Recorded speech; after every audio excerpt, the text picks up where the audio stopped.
just to build engagement, top-mind awareness? Okay, so one of the first things, so this is just like if you want to get some ads set up today, this is the easiest way to do it.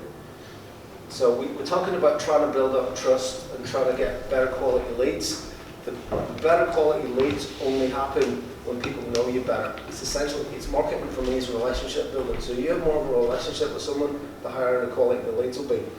So things that you can do that will increase the quality of your leads is just have a conversation. So for example, just as I was saying earlier about marketing is just like dating. If you think about you go into a bar and you meet a guy or girl, what's the very first thing you do when you see someone? You have a conversation with them. That's your social media content, that's your blog posts, that's your videos. If you guys are getting on, then you move to the next level, which is you ask for your phone number. That's your low barrier to entry effort. Can I have your phone number, please? And maybe we'll go for a date. That's where your lead pages and your landing pages come in. The next level is you go on a date, you see if you guys like each other, that's your consultation, and then every single step is just a stage and you're just taking it to the long-term commitment, which is marriage, kids, or for you guys it's basically long-term numbers. Sexy time. Yeah, sexy time. Occasionally, you might get lucky on the first night, but generally you don't. But even if you were to get lucky, there's a guy called Desmond Morris, look him up. Even if you were to get lucky on the first night, there's still a list of rules that you have to go through in order to get to the getting lucky stage. Eye contact, conversation, I don't know what it is, but I'll research that. But everybody goes through the same process to get to the end goal. Just some people go through it faster or slower than others. It depends where they are in the buying phase, right? Yes. Again, you have some part of the market, you know, you can look at like 3 levels of market awareness, which we teach you guys in the mentorship, you know, where 97% or 90% of an audience in general. So if you take, let's say, 30 to 45-year-old women in your area, if that's your market, and let's say there's 10,000 of those in the active market, right? 90% of those are in what we call the awareness or pre-awareness phase, where they're not aware of you or a solution. They're not even aware of the problem. They're the people that might think, well, I'm just overweight because of genetics, so I'm not going to be looking for a boot camp because I can't fix it. Right? It's not true, but that's just what they perceive, right? Or they are problem aware, like, oh yeah, I'm fat and lazy, I'm not training or eating, or I've got mindset issues, but they're not solution aware. So they don't know there's a solution. They've tried everything. And again, if you try marketing to that person, it's just not going to go in because they're just not perceiving you on their radar. That's 90% of your audience at any one time, is that, right? Then you've got 7%, what we call, are in the information phase. Now, they are problem aware, they are solution aware. They're like, okay, maybe a boot camp or PT is a good idea, I've heard about that. And now they're in the information gathering phase, which means, you know, they are actually looking at different options. They're not just opting into your funnel. Again, they're in someone else's Facebook group, they're on someone else's email list, they're having consults with other personal trainers, they're in the buyer's market. And these are the ones, we know they're in the information phase because they subscribe their information to you. They give you an email and phone number to say, I'd like more information. So this is really where most of your market's operating right now. And then you've got the so that's like 7% of the audience. 90% is awareness, 7% at one time is generally the information. Then you've got 3% are in the action phase. These are the people that are just looking to buy. Right, and it could be because they've worked with a PT in the past, maybe they've just moved to the area and they already had a boot camp and they want to carry on and find a new one here, or they've just been, or maybe you're the first one to offer something they've been waiting for, and you get on the phone with these guys and they go, I've been waiting for something like this to come along. And what you'll find is, funny phenomenon, you might see this as well with your clients and ads, when you run a campaign first time, it'll tend to do really well at the beginning, because what's happening is you're sucking in that 3%. Who were mostly just looking to, they were just like, shop and take my money anyway, regardless of what you did. And if you make the mistake of thinking like days 1 to 3 of your ads is how it's going to be forever, it's not, because now you'll catch those 3% who are the easy low-hanging fruit, and then you'll have to work a bit harder and do some follow-up on the other 7% in the information phase. 90% aren't even in your funnel yet, they're not going to give you an email address yet. But that 10% you are working with, you're going to see that phenomenon happen first. You'll capture those people, and then you've got work to do, but you've got to keep filling that pipeline, because if you then, this is why people that don't do paid advertising and they only rely on organic marketing, it's a massive mistake. Because if you have a pool of 10,000 prospects or followers or Facebook group fans or whatever, but you aren't replenishing, and you're turning them from awareness to information to action, and they're buyers, and you're taking them out of that pool, but you're not replenishing that pool with new information seekers, what's going to happen? It dries up, right? So you've got to be harvesting, you've got to be farming as well. You've got to be planting new crops as you pull them out. And then people that don't do paid advertising, they're not replenishing their pool, and they find that what was once a warm audience that would buy anything they threw at them, after a year, they've exhausted that list, and the people are like, right, I bought everything, leave me alone, I don't care anymore.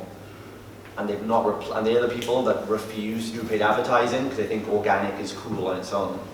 But that's the problem with organic if you're not building a pipeline. Organic's just part of the strategy, so you want to try and get as many touch points as you can. So, like we talked earlier about top of mind awareness, but you literally want people to see you everywhere, and it's really easy to do it this way. So, anybody running referral strategies? If you're not running referral strategies and you're not using Facebook ads, you're probably missing out. Here's what happens. Someone refers one of their friends to your gym, and they go, oh yeah, cool, I'll have a think about that. And it goes to the back of their mind. Then they see your ad on Facebook, and they're like, oh yeah, that's the gym that Janet went to. Yeah, I might give those a go. Or the other way around, they see an ad and one of their friends refers them, and they go, oh yeah, I've seen those guys on Facebook. So that's how you add trust. It's just basically more touch points. If they see you organically, they see your ads, friends are talking about you, you're doing networking, and that is essentially how you keep getting more people into it.